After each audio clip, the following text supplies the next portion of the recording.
Don't let your wounds from the past stop you from finding love. Hey there, welcome back. I'm Jill Collins. Today, you're in for a real treat because I'm sitting down with Barry Selby, a master relationship expert and best-selling author. If you ever found yourself wondering where all the good men are or struggling with toxic patterns in relationship, this episode is for you. We dive deep into how you can heal, reclaim your feminine power, and finally attract the love you desire, especially over 50. So grab a cup of tea, get comfortable, and let's dive in. Most women are saying to themselves, there are no good men out there. So you're never going to meet one because you're not even open to seeing somebody show themselves as something not that. So be willing to meet people where they are. And yes, there can be some bad apples in the bunch, but not everybody. It's that refinement, it's that sensitivity, it's that willingness that you have that will give you the opportunity to meet somebody special, somebody who does line up who you are. Because ultimately, it's rare you're going to meet somebody who matches everything you have. So being a good man is great, but if she hasn't done her work, to be blunt, she might be a better client than a partner. The question everybody always has is somewhat, where are all the good men? Where are all the good men, Barry? Well, I wish I had the access to all the good men just for you, but unfortunately, it's not, I don't have control over that. However, a lot of it also is the lens that we look through. Because the thing is, we talk about all the good men, women talk about, especially about all the good men, same as men say we're all the good women in a way, not as much it seems. But basically, when women say we're all the good men, what do they mean by that? Because a lot of times what women mean is oftentimes where are all the good men, meaning somebody's not like my ex. And that's the only criteria they have, first of all. The second part is they may have an ideal that they haven't stepped up to themselves. I was interviewed, as you said, I've been on a few podcasts. I was interviewed for a podcast a couple of weeks ago. And the question she asked me really was why, because I've been single for quite a long time. So I'm talking about love and relationships, but I'm single. And people go, well, how can you talk about this if you're single? It's because I know enough. I've made enough mistakes and I'm choosing to be single because I'm working on myself. And that's a key is for me, the qualification of relationship partner I'm looking for she has to have done her work as well, because I want to be with somebody who's more on the same level as me. Not saying I'm special, just that I've done this work for myself. I want somebody who's done the work for herself. So being a good man is great, but if she hasn't done her work, to be blunt, she might be a better client than a partner. She might be a better client than a partner. And it's so true because I think so many times I know when I've actually used to have a matchmaking service years ago, and I did some coaching and in relationships and had a course called Dating Like a Pro for a while. And something that occurred to me when I was creating a lot of this work is we talk about how to find the partner when I think Tony Robbins talks about it. One of the things he always says is being in proximity. Your partner, the ideal thing is they should be in proximity to you. The second one is know what you want. So make that list. So all of us have heard, make the list, know what you want. But then, you've got to make sure you're interviewing like a job interview. You want to make sure you're checking those things and then find those deal breakers and don't get too picky with everything. Circle 5, 6 things that you really like. Then the next thing is, who do I need to be? Am I being the person that this person if I have this list and this ideal guy is here, what's on his list? And am I that? Yeah. And a lot of times we just want to order it up like at the fast food and say, yes, I'd like a double cheeseburger with fries and a Coke. But no, it's what's on the other side of that order. And sometimes we don't even want to face that. Yeah. So it does take a lot of work, on ourselves too. Yeah, because you want to know who do you need to be to match that person. That simple. Okay. This is a question. So I know I can hear women saying, yeah, I've done a lot of work. I've spent money. I've been to courses. I've read a lot of books. I've been through relationships. I've learned a lot. But how do we know when we're ready? How do we know when we are that person? In one way I look at it, this is a bit, I won't say callous, but it's the way I say it sometimes, is when you don't need it is when you can then go for it in a sense. Because a lot of times what we're driven by is we need a partner. We feel like we need one, maybe because society says so, because our family says so, or our kids or our parents say so. But when we really choose to have a better relationship with ourselves, that we don't need a partner, is when we're free to choose a partner from much more sense of place. That's been my lesson myself. When I was always looking for somebody, frankly, I scared women away because the need was so toxic that they were like, no, thank you, and they walked away. I know this from hindsight, wasn't smart at the time. But the reality is that not needing a relationship, I find myself finding more connections than I ever had before. And so I think really from anybody who's out there dating, you really want to be so whole and full of and caring for yourself, taking care of yourself. First of all, so you don't feel like you're lacking anything, because I've told this before, my favorite quote to use in this conversation about codependency, which is what it's about, is the quote from Jerry Maguire, "You complete me." Because the thing is, the implication is how romantic that sounds, but it's not. It means that somehow you're incomplete without the other person. That's not healthy. That's codependent. And so being whole yourself, being respectful of yourself and caring for yourself and loving yourself as an individual means that the other person can show up and you don't go, I need you, and you grab them by the shoulders, because that's not attractive. I hope you're enjoying today's episode. And if you are, consider subscribing. 93% of you that listen to this podcast regularly have not yet subscribed. If you like this channel, can you do me a quick favor and hit the subscribe button? It helps this channel more than you know. And the bigger the channel gets, the bigger the guests get. Thank you. Yeah. Yeah. And a lot of times you get that trauma bond too, when two people have that same desire. And then they both cling to that. But the scary part there is when one person starts to heal and get better, the other one's sitting there going, wait a minute, you're supposed to console me. And they're like, no, I don't need that anymore. And I think we underestimate that sometimes. Yeah. That power, the danger of that, I should say. Absolutely. I use it in a very simple term. I talk about the rubber band experience in relationships. And it's that thing about that when you're in a relationship is moving on smoothly, but one person grows and changes because they've healed their past patterns or they're doing some new work. The other person doesn't change, it becomes a greater tension on the relationship. And if that second person doesn't make some differences in their own life to catch up with them, it's going to break. It doesn't work. Oh, wow. That's huge. That's huge. I think that going back to that thing again about though, it's like that being ready. And I loved what you said when you said it gets to a point when you don't need it, that it shows up. Yeah. I love that phrase because what's funny, I was in talking to my women's group this morning, midlife women, and one of the women said, I've been single and celibate for 8 years. And I know how to take care of myself, but I would like a relationship. I know he's out there. And I really thought about that as she was talking, and I knew we were going to be having this conversation. And I was thinking, what is it? Does it get to a point where we're single so long and we've learned to be so self-sufficient that when someone, because she has met men and she's but this and there's that. And I know myself too, being single, when I've been single it's just, there's everything, but there's this one thing about that person. So it's no. And then there's this everything, but there's this other thing and the other person. And it's how, at what point is it just, is it easier just being single sometimes and just not being in a relationship? The challenge with it also is when you've done enough work on yourself, you don't need a relationship. You start thinking that only perfection will do. And that's a challenge because nobody's perfect. So it really is about, you said earlier, about having the list and then realizing what you must have and things that you're not so attached to, because you may have a list of 35 things, but if they match 34, is that okay? Because ultimately it's rare you're going to meet somebody who matches everything you have. But the thing is, what are the real deal breakers that you must have? So I talk about red flags and green flags. Okay, tell me about that. Basically, yeah, because red flags, things that simply you will not have. They've got to be monogamous. You don't trust somebody who cheats on you. You want somebody who doesn't smoke because smoking to you is toxic. Those sort of things could be red flags, clear as it is. But green flags are things that you must have. Maybe you're somebody who lives in the same city. That's a green flag. Yeah, they may live somewhere else and suddenly be surprised. And the thing about this one I'm talking about is you want to have it set up where it's like this or something greater. This is something better, because you have a starting point. But make this list of green flags finite enough that there's room to grow. Because the other part, if your list of green flags is so big and so immense, nobody's going to fit in there.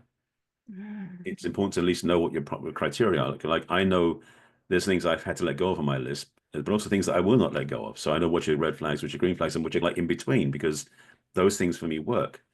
And the challenge is that we don't have a certainty. Just to be blunt, nobody has certainty. But the thing, just to reflect back on attachment styles for a second. For those attachment styles. Yeah, I love that book. Yeah. For those who haven't read it, there's basically 3 main attachment styles. There's actually a fourth one, but the 3 mains to talk about is anxious, avoidant, and secure. And usually it's based on our upbringing in our life and what we've been through. But the challenge is if you meet someone who's anxious, it's very repulsive, frankly, if you're not, especially if you're avoidant or you're secure yourself. But if you're both anxious, like, so that enmeshment of that painful experience, it becomes so codependent and it is so dysfunctional because neither one of them is actually going to step up. And yes, if you read the book and you've done the work, you start healing yourself, you move out of avoidant or anxious and maybe you move into secure, because when you're secure, you already are self-sufficient. You are comfortable as yourself. And so when the partner shows up, it adds to your life, not fills a gap you think you have. Because that's the way to be in a relationship. You're both whole people adding to each other rather than being one person who's supplying the other person what they need. Yes, you can give to each other from the overflow. That's the difference between codependence and interdependence, which they talk about in my work. And when you can be interdependent, that's the healthiest way of being in a relationship, because both partners stand side by side, not face to face, but side by side. And so the journey becomes one together, and you grow and you thrive as individuals and connect as a relationship. And that's the healthiest way to be. That's fantastic. I love that the distinction between interdependency and codependency is it's huge, because then there's that independency, if that's a word, being independent. It's completely independent. Is that we that's when we get to the and in my I found this in my matchmaking service so many times, so much with my clients, the women, is that they were successful, they were professionals, they were midlife, and they were like, I don't need a man. I can take care of myself. Financially, I can do all these things. I'm used to being alone, but I sure would like someone to be with. Mm-hmm. And it's that double, like the speaking out both sides of our mouths, right? It's that how do we open our, and let's get into feminine energy a little bit, because I think that it's one of your specialties, because I think I've learned that myself, is especially losing my husband 8 years ago and having to, I was pretty strong already, but it was like having to really take care of everything when no one's coming to rescue you, Jill, and you got to figure it out. And so going from that space to, okay, now that I know I can totally take care of myself, but I still would like someone, and letting that down, that guard down, and allowing someone to come in and to be feminine, not to have that still being that, like that leadership role of having to take over everything. The biggest thing that I believe a lot of women really want, and I'm saying it from a point of view of perception and not saying that this is the way you must be, but the way I feel most women, what they want from a man is two things: for a man to be trustworthy and to be safe, so she can feel taken care of. Because yes, we can demonstrate stuff with all the money and all the accessories and all the attachments of life with the house, the car, everything else.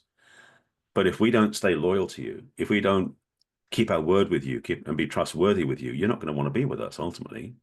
Doesn't matter how much money we have. So yes, having money is great, but if you don't have the integrity of the person behind it, that's going to be a missing piece. And for women in their feminine, the challenge in some ways, women haven't been free to be feminine until very recently in some ways. I remember someone posted up on Facebook the other day about how not before 1970, all these things that women did on their own credit cards, they couldn't be on a jury duty, all these things women didn't have the right to be. And sorry, sidebar for a second. I'm correlating women with femininity, but it's not always the case. So there is just some room for wiggle room.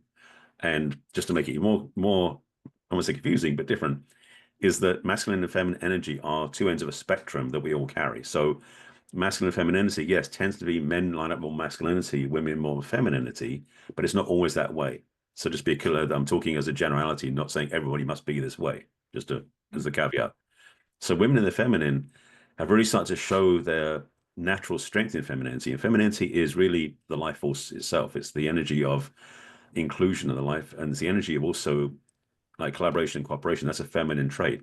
Masculinity is more like competitive and combative in a way, like we're doing it my way, I'm getting it done. The thing is that masculinity, different from machoism, is it's not my way or the highway. It's just I know I can do this. So it's like ownership and being strong. Machoism is more like my way or the highway and screw you thing. There's a very different energy there. So that's a different conversation entirely. So for the masculine and feminine dance in a relationship, the masculine is one that has clarity and strength and direction. And the feminine is one that can really embrace everything, keep an eye on everything, and has a very protective energy too. And the way that masculine and feminine come together is the opposites of attraction in some ways, because when a woman's under purpose of getting things done, she's in a masculine energetically. And so when she's a man is in masculine, they might not be any real attraction there because they're both in the same energetic. And it's like magnets. You want to be in the opposite energetic to be attracted to each other. And for me, the feminine gift, the feminine strength, the feminine magnificence is all that juiciness and that attractiveness and that ownership of all that is feminine, all that is the woman, all that is the gifts, because women have been told for so many years that they're not good enough, they're not equal, they're not all these things. And the thing about feminine and masculine energetics in women and men is they're not the same, but they are equal. And that's the difference. And so when we shift the understanding that but femininity is to be respected, honored, and is as good as masculinity, that's when things start changing. I love that. So that having that they're equal and that one's not more powerful than the other, because really with feminine energy, countries have been, a lot of things have happened and over history and over time. I love what you were saying too about just the idea that we can let our guard down. I think is how I'm feeling, is like it's like being able to let it go when we get home. If we're with our partner, is that turn it off, or at least we still have projects and things in the house, like to get things done. But I think what I notice in myself, I'll use myself as an example. I notice sometimes when I'm in a relationship is that I have things a certain way and I like it a certain way or something. And maybe in my house and it's, oh no, you didn't do that. I'll do it. I'll just do it.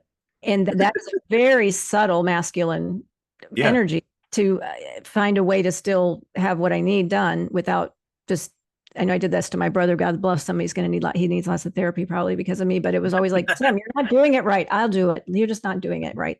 That was it, 7 or 10 years old. But it's that feeling. I think a lot of women, when we get so good at what we do in life, you see it happen all the time in many things like, oh, God, he doesn't even know how to do this. I have to do it. When you see it at the extreme like that, and it emasculates and it makes men go into their feminine, they get into that. What I've heard also is this what they call low masculine, where it's this, I don't care, honey, what do you want to do kind of thing. And as much as that seems like a man's being nice and they're being agreeable because they've been smacked down for being too strong and too powerful and too forceful, machoism, to now it's, I don't care, honey, whatever you want, is that women actually, I know for me anyway, is that we lose respect for a man that is too agreeable.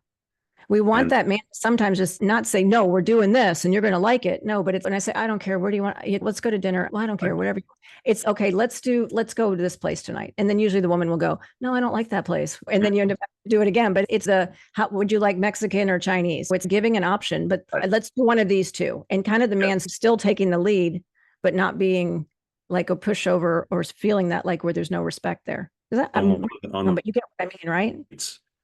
I'm going to say this sort of thing. So the thing I remember hearing a long time ago is the fact is, yes, if you're on a first date, first of all, I talk about it was always better to have a pre-date anyway, meet for coffee or for ice cream, something beforehand, before you go on a real date, so to speak. So you get to know, it's like, do you really want to do this or not? But when you go on a date, it's okay for a man to say to the woman, I don't know what your food preferences are, because if you're vegan, I don't want to take you to a steak restaurant. But give me like 3 different styles of food you like, and then let me find one that will work for us. So that way he takes charge, but it's within the framework that he knows she's likely to enjoy it. Because frankly, one of the challenges for us men, the woman says, you choose. Because we are single focused, we're scanning going, what does she like? I don't know what she likes. I don't know what to pick. So we feel a bit helpless. And so when we do give over our power by mistake by saying, you choose, no, so better yes, give us a framework we can play in, because then we can choose more easily and then lead that way. And it is a leadership that's done inclusive for the woman, because the challenge we have is we're flying blind otherwise. Yeah. Yeah, it's so true. There's this show I absolutely love. It's my favorite show of all time, called Madam Secretary. And the couple in the show is Tim Daly and Taya Leone. And they're actually a couple now in real life from that show. But there's scenes in there where she's coming in and she says something and he's trying to ask her what she wants or something. And at the end, she's, ugh. And then he says a different way. And he goes, what do you want me to say? How do you want me to say it? What am I supposed to say? Or something like that. I think one thing I do know, I believe is to be the case, I'm not being a man, is that good men generally want their women to be happy. That's Absolutely. Like your number one thing. So we need to give you the keys to the kingdom and tell you how, give you the roadmap. Don't make you guess and figure it out. And so I'll say sometimes, okay, when it comes to dinner, Barry, I'm really bad about this. You're going to recommend something. I'm probably going to say, I don't like it. So just bear with me. I'm not trying to be a bitch here, but can you give me a couple choices? My human design, I need choices. I can't just say, where do you want to go? Because that will leave me like, combined with the ADD, I'm going to be like, I have no idea. And then I say to you, I don't care, wherever you want to go. And then you pick, and I go, gosh, that jerk, you didn't even let me pick. So you're doomed. That's the negotiation. And the thing also is, especially when a woman is starting to get hungry, her brain's even more challenged, because the energy of hunger is so strong, it overrides. And so you've got a tiger you're trying to feed, and you don't know what the tiger wants. It's challenging for us men, just to be blunt. So we need to have, what is it, Madam Secretary, using that show again, Blake, her assistant, always has a purse muffin for her. So he's purse muffin, hands her a muffin. Yeah. Just have a protein bar on hand, man, for the women. Just she needs a snack, find out her snack and have one always on hand.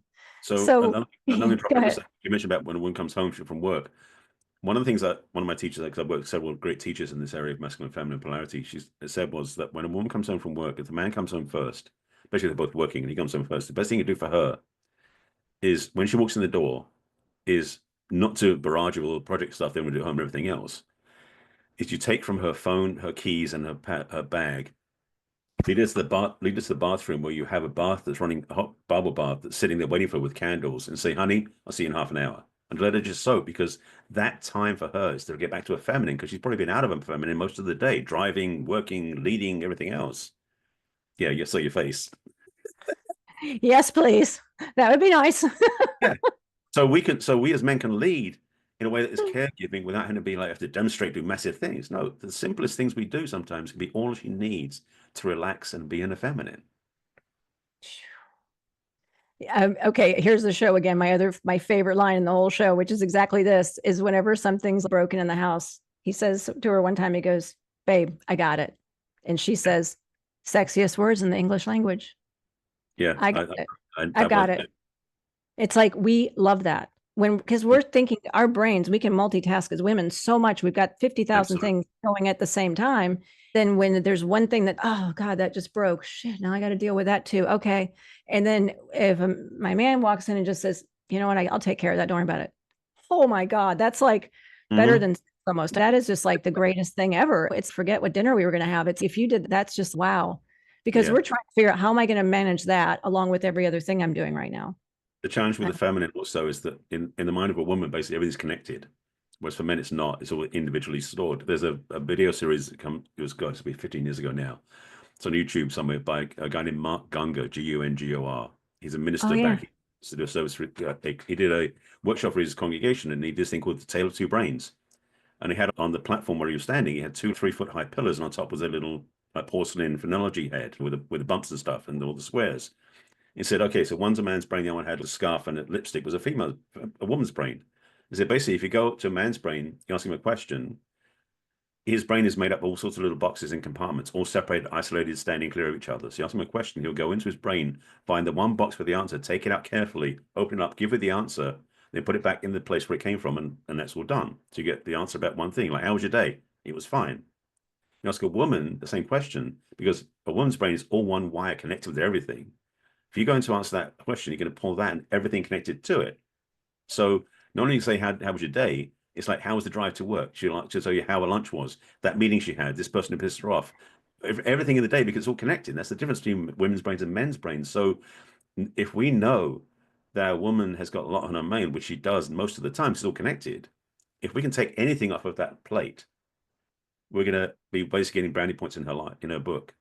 Another piece of that, which I'll jump to. Remember, John Gray talks about this. About we have this thing about giving gifts. When a man gives a woman flowers. Sorry, when a man gives a woman flowers, she's going to love it. But it doesn't matter how many flowers are in that bundle. She'll love it. And the way it talks about it is, you give a woman a dozen roses, that's 1 point. But the trick is, if you give her 1 rose every day for 12 days, that's 12 points because every flower is a point. So in terms of men earning affection, earning points with her as a partner, it's not so much the size of the gift, it's the frequency. And it's that mindset that sounds so simplistic, but doing things for her, like changing the light bulb, like carrying her bags, like opening the door for her, are all point earners. So in some ways, it's not like it's a points game, but the idea being that we serve our woman by doing things that make her feel lighter, feel freer. And that's the gift we can give to the feminine. So we can relax and relax into our true feminine energy. Yeah. And because if we don't feel safe, that's the feeling, which is what you said, is the 2 things that women want is safety and trust, being trustworthy, and loyalty.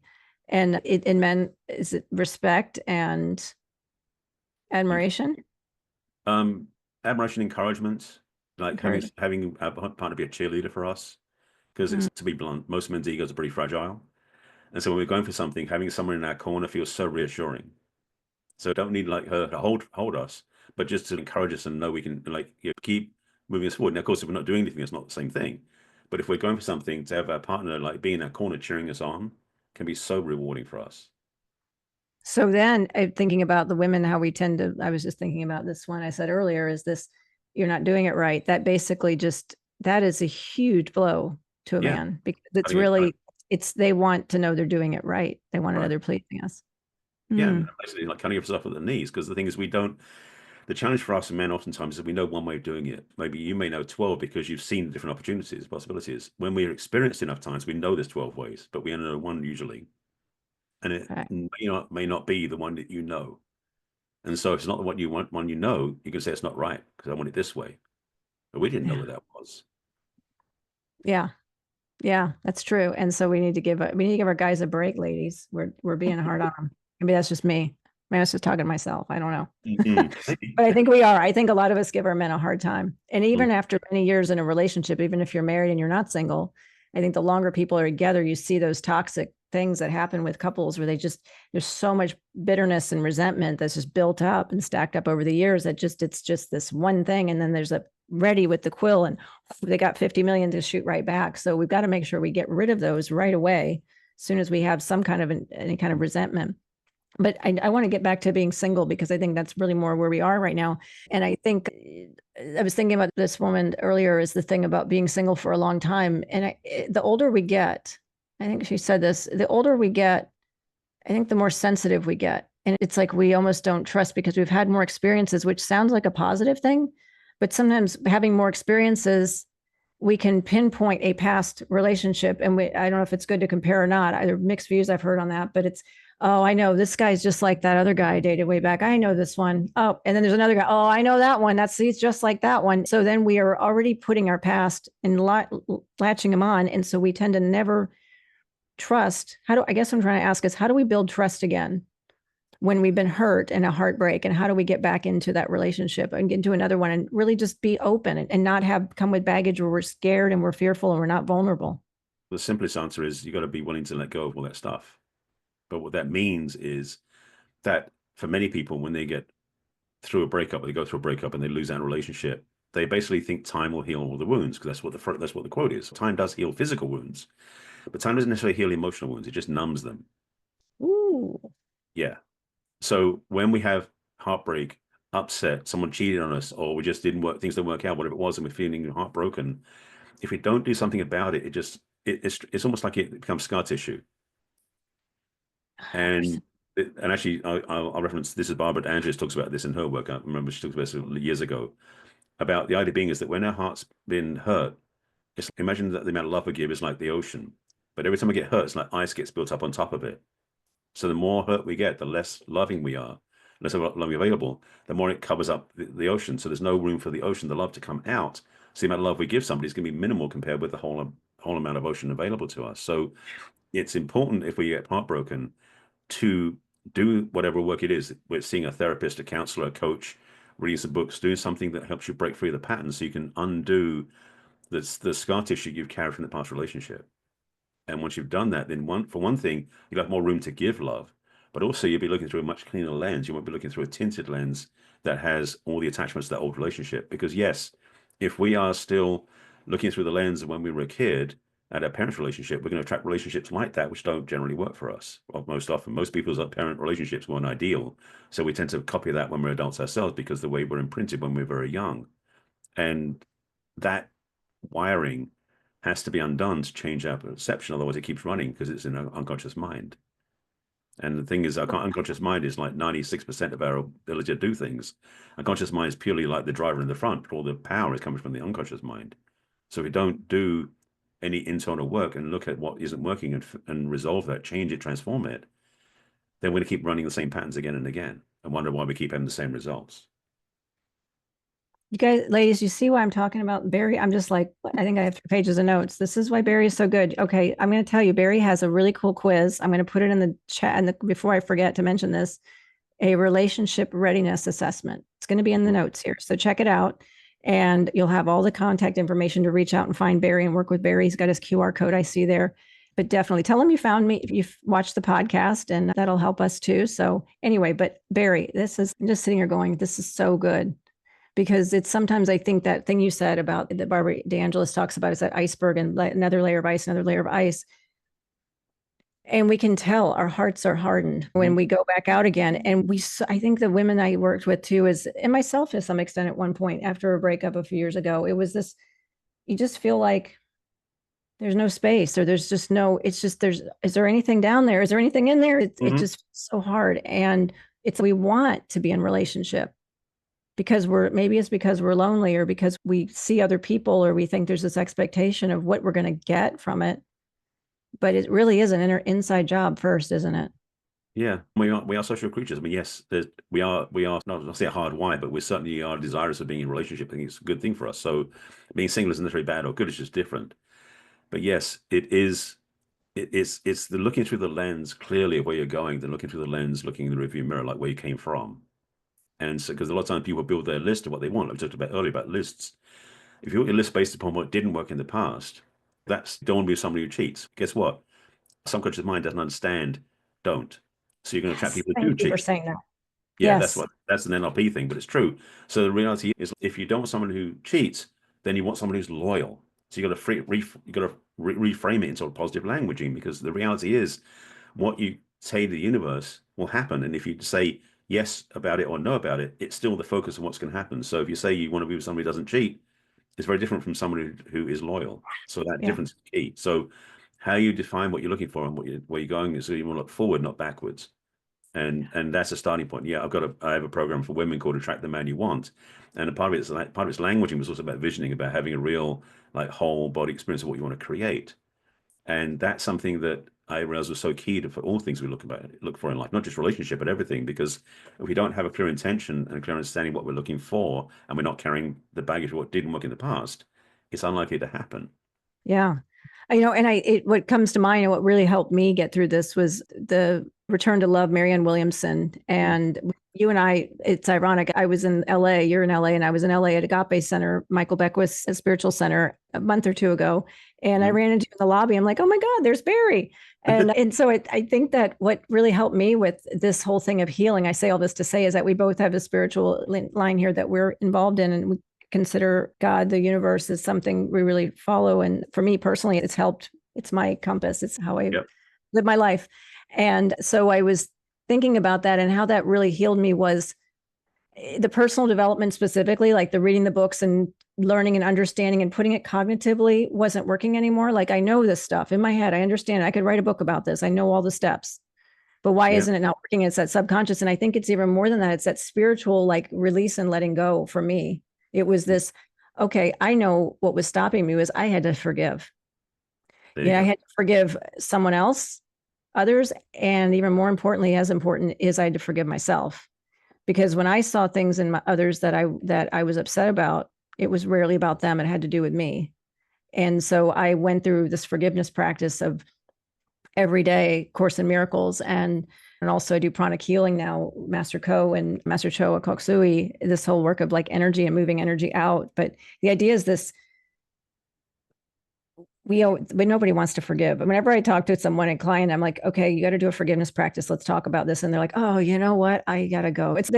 We just don't want to forgive. It's really the hard part. But boy, you know what? It's the secret sauce.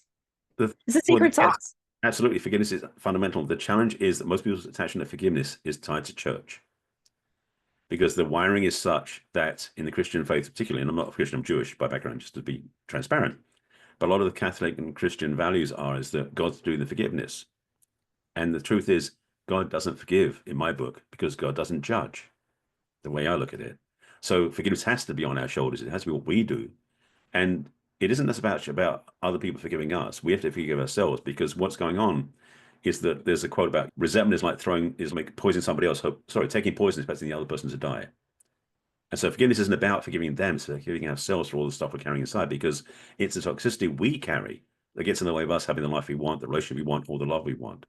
So by forgiving that toxicity, forgiving the judgments, forgiving the blame, the shame, the guilt, resentment, all those things inside of ourselves, we free ourselves. Avoiding it is only avoiding ourselves. And the key, by the way, we're forgiving ourselves about past relationships, doesn't let them off the hook. It lets us off the hook. And that's the big key. It's cutting those cords, the spiritual cords. There's that feeling in general of that, because it's sometimes I think I forgive, and then I get it, and I meet someone, I see something new, I'm like, damn, there it is again.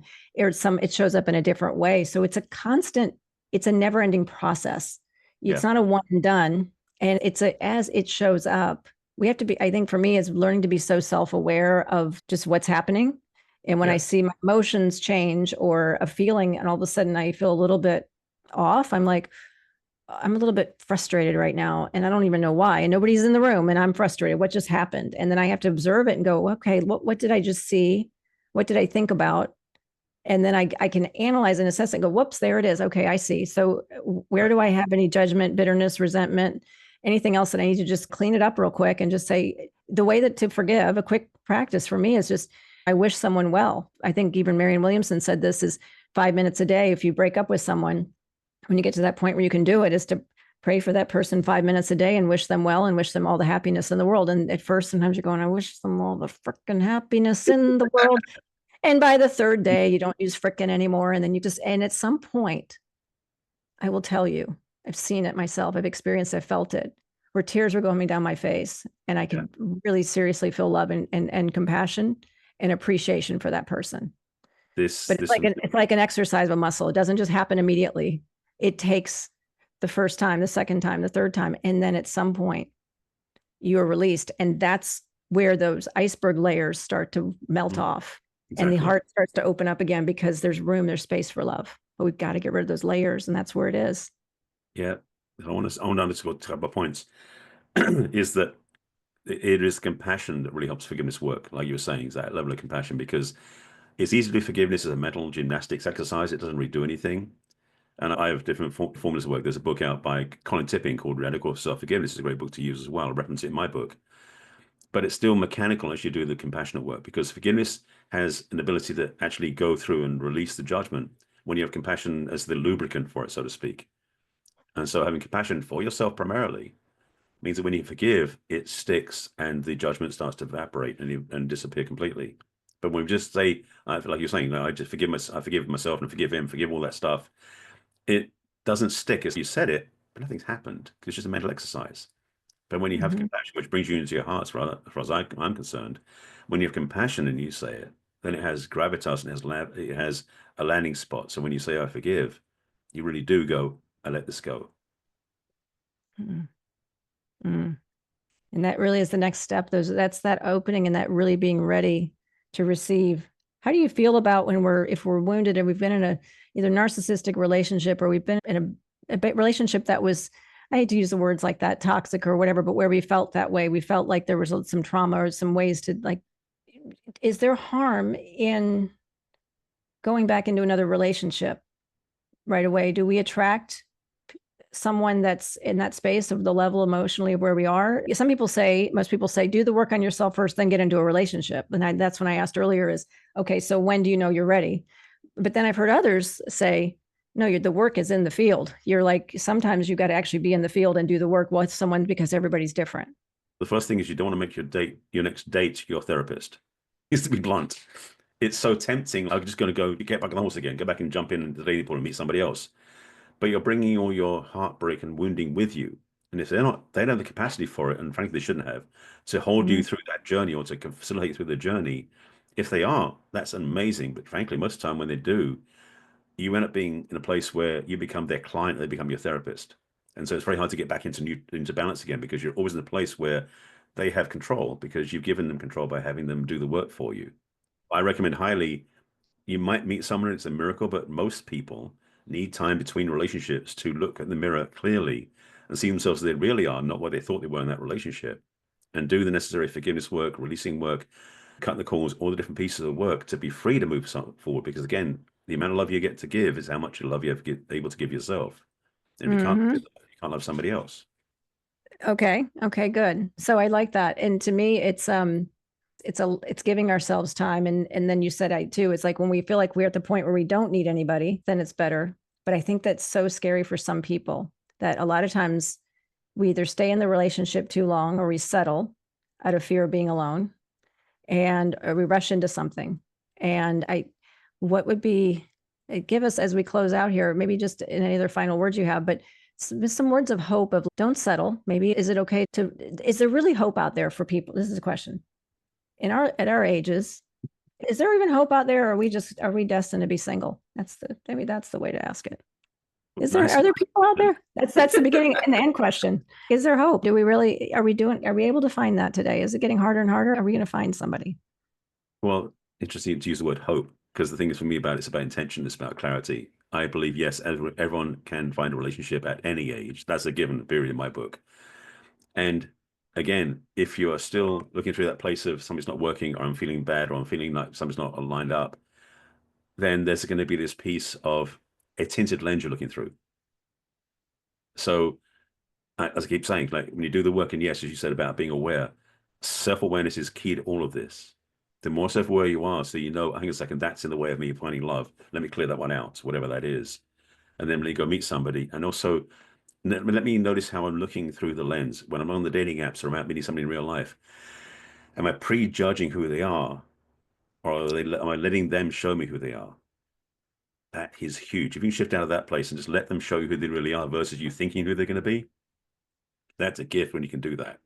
Oh, that's a golden one right there. Okay, so let's think about this. So letting them show you who they are. That means like being unbiased, just like I'm looking through a magazine and I'm just flipping at things. I hate to be like that, but I'm Right. not looking at it, trying to make a decision or through my filter, my lens is what is it they're trying to show me? What are they wanting me to see? Is that what you're saying? Yeah, because the thing is, we are trained to prejudge. So many women out there say, like, say we said at the beginning of the conversation about where are all the good men. Most women are saying to themselves, there are no good men out there. So you're never going to meet one because you're not even open to seeing somebody show themselves as something not that. So be willing to meet people where they are. And yes, there are going to be some bad apples in the bunch. Of course there are, but not everybody. And it's that refinement, it's that sensitivity, it's that willingness that you have that will give you the opportunity to meet somebody special. Somebody does line up who you are. That whole thing about letting them show who they are. That was, sorry, my phone just went off. I realized it stopped being D&D.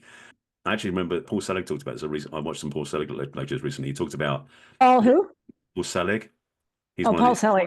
the channels, and he said something. This what stuck in my mind was this idea about letting things show themselves as they are, rather than name them, define them ourselves. Let them tell us who they are. So in people, especially, let them tell you are. They will demonstrate to you who they are, not even intentionally, but if you're aware enough to notice, you'll notice like, oh, they're a very caring person. Even though they don't tell me that, they show me that. Like those sort of subtleties we notice when we're willing to look and listen and be willing to receive from them who they are. It's so subtle, but I see it.